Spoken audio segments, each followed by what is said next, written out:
valor chegar à frente do Vila nessa Série B, ou isso não tem qualquer tipo de valor? Genésio, essa é uma opinião muito particular, né? É uma opinião que eu acho que cada torcedor vai ter a sua, vai manifestar de uma maneira.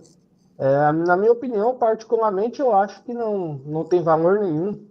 Até porque se a gente pegar aí na história dos campeonatos brasileiros da Série B, a gente não vai ver ninguém falando, em 2000 e lá vai fumaça, o Atlético ficou na frente do Vila.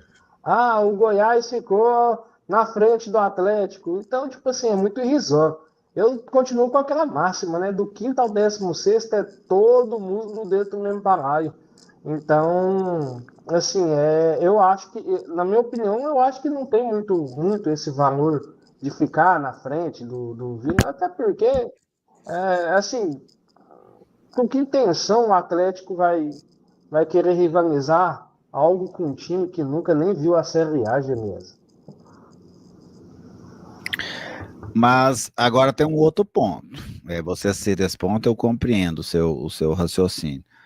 Mas as vitórias, o time conta. Na hora que, por exemplo, o ano que vem, a hora que a gente for fazer o retrospecto, daqui 5 anos, quando a gente for fazer o retrospecto, esse jogo vai contar. E aí, pelo menos para isso, né, a hora que você conta todo o histórico, desde lá de 1943, quando eles começaram a se enfrentar, aí o jogo ele conta o retrospecto. Eu até citava isso no F62 Notícias. Para mim, a vitória vale mais do que terminar à frente. Por exemplo, se você perguntar para um atleticano, você gostaria de ganhar do Vila e terminar atrás do Vila na tabela de classificação? Ou você gostaria de perder para o Vila e terminar à frente do Vila na tabela de classificação? O que é que você escolheria, o Emerson? Nesse caso, ganhar do Vila e terminar abaixo da tabela, né? Igual você falou, para o recorte de 2025, a gente não dá tanta importância, não dá tanta moral. Mas para um recorte histórico, mas para um recorte maior, a vitória sim tem esse grau de importância. Tirando por essa base, por essa ótica muito inteligente que você trouxe, eu concordo plenamente que a vitória para esse recorte histórico vale muito a vitória sobre o Vila no sábado. O fato de falar um pouquinho com a Ana aqui também sobre isso, Ana, essa questão do clássico de terminar à frente, né, do um terminar à frente do outro, no caso aqui a gente está falando do Atlético, né, que é o clube da nossa análise nesse momento. Para você, isso tem importância para o Atlético ou, como o Emerson disse, não significa nada, daqui 2, 3 anos ninguém nem vai lembrar quem é que terminou na frente? Não, terminar à frente não significa, mas vencer o Vila significa. Se não significasse, o Watson já não teria saído da coletiva até fuzilando o Ventura, já lembrando que o próximo jogo é um clássico. Então, acho que conta Não acerta, muito né? isso, isso. Cabeça. Eu acho que conta muito vencer o clássico, vencer o Vila no jogo. Então, não vejo, como que fala? Igual, eu gostei dessa analogia. Daqui dois, por exemplo, você citou, Gerli, um jogo que o Atlético venceu. Foi um jogo marcante na sua história, né? Aquele de 2019, por ser o primeiro jogo que você comentou na Rádio Bandeirantes. Mas eu também lembrava por ser um clássico. Até ajudando quem fez o gol. Foi o Bruno Mezenga, o gol de fora da área. 1-0 para o Atlético no estádio Serra Dourada. A gente, E aquele jogo colaborou com o acesso, né? isso, isso. Não lembro exatamente a colocação do Atlético, não lembro exatamente. Eu sei que o Atlético conquistou o acesso, mas não lembro a colocação do Vila, mas lembro do jogo. Então, clássico, a partida ela conta muito. Não dá para negar. Nesse momento tá Eu meio quero morno. até, eu quero até, pode concluir, Ana. Nesse momento está meio morno, mas até o Vander falou brincando aqui, que para ter graça teria que colocar um octógono no centro do gramado, né, com o Adson e o Hugo. Eu não duvido alguém criar uma polêmica daqui até sábado. Não duvido. E aí isso aqui vai pegar fogo. E se tem candidatos para isso, né? Tem alguns aí que gostam muito dessas polêmicas. Estou procurando esse jogo aqui para pegar exatamente a data aqui e trazer para vocês esse jogo de 2019 que eu citei.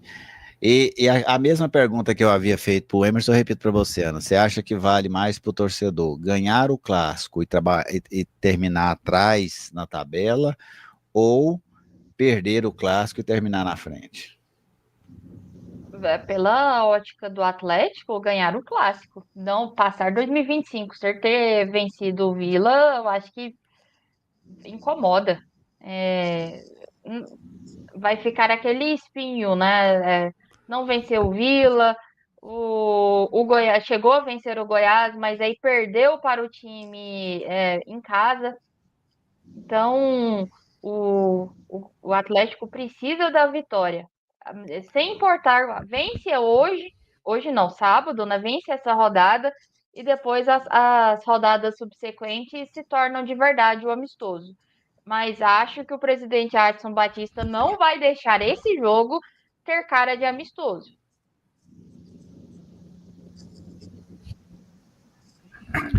Falando desse jogo não ser cara de amistoso, como a Ana projeta, o Emerson, você acha que já está na hora do Lacerda começar alguns testes? Você acha que no Atlético tem jogadores que precisam passar por esses testes ou não? O que cada um tinha que mostrar aí já mostrou, essa reta final não vai fazer diferença positiva ou negativamente para algum jogador em relação a 2026? Eu acredito que no jogo contra o Vila, o Lacerda ele não pode fazer nenhum teste. Minha opinião é que tem que entrar com o que o Atlético tem de melhor no momento. Nas rodadas subsequentes, né? Vamos fazer um teste aqui, outro ali. Até porque o Atlético tem jogadores interessantes para o ano que vem. Eu acho que o Adson já tem que começar a trabalhar isso daí, especialmente em cima do Tito, que vem sendo o destaque da defesa do Atlético, né? Depois que ele entrou, melhorou demais.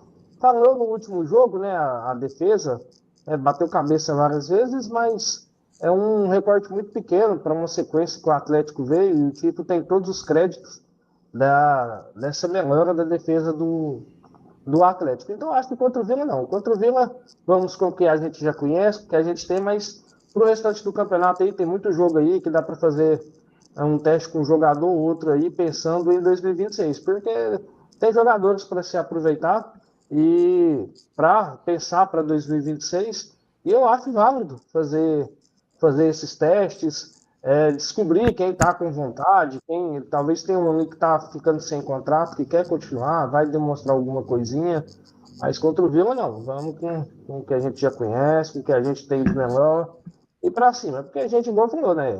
Esse ano a gente está empatado com o Goiás, né? A gente ganhou lá dentro, eles ganhou na nossa casa, depois a gente empatou, tá neutro.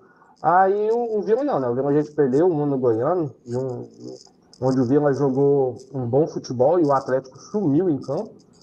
Depois, né, na Série B, o Atlético, se eu não me engano, perdeu por 1-0. Então tá na hora de vencer o Vila para não ficar com essa sina de não vencer o Vila em 2025. E aí, Ana, você acha que o Lacerda já pode iniciar os seus testes por agora ou passa esse jogo primeiro e depois sim entra nessa fase? Shirley, primeiro que ele teria que passar esse jogo, o clássico. Porém, o Atlético tem elenco para o Lacerda fazer testes? Eu não vejo o Atlético tendo dois times para isso. Tem algumas posições que faltam reposição, tanto é que a lateral nesse momento é um improviso. Se tirar o Romão, não tem um lateral esquerdo. o meio-campo, os jogadores vão fazendo rodízio. Por exemplo, o Cauã, tem hora que é o 10, tem hora que é o 8. O Robert é a mesma situação. O Luizão vai no meio, cai na lateral. Então eu não vejo o Atlético tendo elenco nem quando passar o clássico para fazer esse rodízio. O Atlético tem 11. Oi, oi, Emerson. Mas, assim, eu acredito que tem algumas peças que podem ser trabalhadas, igual o Danielzinho, no meio de campo ali, é um jogador que está emprestado que não teve uma sequência para mostrar o que veio. Às vezes que entrou, mostrou mais desentrosado do que um jogador com falta de talento. Eu acho que pode ser uma opção para ver como que vai atuar. E o Maranhão também, porque o Maranhão, às vezes que ele entrou com o Atlético na fogueira. O dia que ele entrou de titular, com calma, com paciência, até ser expulso, ele estava fazendo uma partidaça. Então, e o Lelê a gente sabe que não vai ficar. Então, não adianta nem tentar, o Lelê vai embora. Está aqui só por temporário mesmo. Então, acho que sim, vale a pena tentar. Tem esses dois jogadores. E a gente tem jogador, né? Tem um Luciano Constantino que ninguém nunca nem viu. Deve ser muito ruim, né? Porque se não está aparecendo nem nos jogos, é porque está treinando um anime. Tem o Castro, né, que veio como jogador de Libertadores, que Deus me livre. Mas acho que vale a pena investir no Danielzinho e no Maranhão. Desculpa te cortar aí, Ana Lívia. Não, mas foi bom. Você lembrou de dois jogadores que eu não. Eu confesso para você que se me falasse que estava no elenco, eu ia falar que não. Eu não lembrava de jeito nenhum do Consentino e do Castro. Caramba. Não, mas como que o Lacerda vai ter a coragem de escalar um desses? Não dá Então, mas pra, não assim, dá pra fazer certo. eu olho assim, Ana, se houver dúvida sobre algum, pode ser que alguns a diretoria não tem dúvida nenhuma, fala assim, não vai ficar. Mas, por exemplo, igual o Emerson citou, Danielzinho, tem um menino da casa, o Raí, quem sabe jogar um pouquinho mais. O Ezequiel Ram, que eu achei que começou bem. O Ram, para mim, começou bem no Atlético. Aquele jogo dele contra o Remo, eu gostei demais dele aquele dia. Depois ele sumiu. Mas ainda fez um ou outro jogo razoável. Então, assim, se houver dúvida sobre um ou outro jogador, eu acho que vale mesmo. Mas o Cosentino, eu penso, igual o ano passado, o Atlético teve um lateral direito, eu acho que era Railer o nome dele, lembra? Um uruguaio. Sim. Eu fiquei com medo de ver ele jogar, porque ele não pegava banco daqueles laterais que o Atlético tinha no ano passado. Agora o Cosentino, para ele ser muito atrás do Thalisson, né? Porque ele é muito atrás do Thalisson. Cara, ele não deve ter condição. Aí tem um negócio, você não pode trazer um jogador desse, né? Um jogador que não consegue nem ser uma opção a um outro jogador muito de nível muito baixo, aí assim, mesmo para aposta, você não pode apostar num nível tão baixo assim também. E o Atlético trouxe alguns estrangeiros aí esse ano, no ano passado também viveu isso, jogadores que simplesmente não jogaram. Alguns não conseguiram jogar nem no Campeonato Goiano. E aí eu tô com o Emerson. Esse Cosentino deve ser tenebroso, porque não tem condição do Thalisson ser opção, do Thalisson ficar no banco, do Thalisson jogar, e nunca tem uma oportunidade. Né? Realmente deve ser um jogador de um nível bastante baixo. Mas a gente vai falar muito sobre o Atlético aí nessa reta final do ano. Sim, Emerson. Não, só falando aí, eu acho que, principalmente para 2026, o Atlético tem que rever muito essa política de contratação de estrangeiros, porque dos estrangeiros todos que passaram aqui no Atlético, eu não me recordo de um que tenha dado certo no time. Acho que o mais próximo de ter dado certo foi o Alejo e agora o Martins. A gente teve um tal de William Vaca, sei lá, veio outros nomes aí que veio aqui, sugou um dinheiro do Atlético e foi embora. Eu acho que o Atlético tem que rever essa Henry Vaca. Henry Vaca, justo. A gente tem que rever essa política aí de contratar jogador estrangeiro, porque não deu certo aqui, parece que também não deu certo no Vila, não deu. Parece que no futebol goiano não dá certo com esse tipo de pessoal aí. Então talvez na Série C aí tenha valores melhores Eu acho. do que o mercado sul-americano. Aí, se eu fosse o Atlas, eu ficaria de olho aí e já entrava em contato, porque não é porque está na zona do rebaixamento e último colocado que tem tudo de ruim.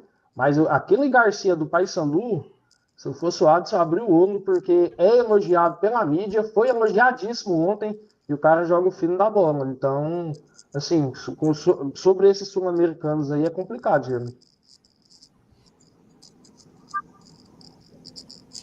Eu acho que o nosso radar é ruim, sabe? Eu acho que vem tantos ruins, porque o nosso radar é ruim. A gente não consegue, aqui no futebol goiano, fazer uma boa pesquisa. Por isso que vem jogadores assim, às vezes estão abaixo. Eu falava com vocês desde o jogo 2019, o jogo foi 2-0 mesmo, né? Me lembrei aqui, ó, 2-0, achei a ficha aqui. Gilvan e Mike, que fizeram os gols do Atlético, eu lembrava que era um 2-0. O time do Atlético tinha ali o Kozlinski, Jonathan, André Castro, Mateuzinho, Pedro Raul, André Luiz estava lá no Atlético nessa época, o próprio Mike, que era um dos destaques. Já no Vila era o Rafael Santos, doido, o Helder, o Jefferson, Neto Moura, tinha o Elias, Matheus Anderson, Bruno Mota, Alain Mineiro. Esse era o time do Vila naquele dia que eu comecei lá na Rádio Bandeirantes.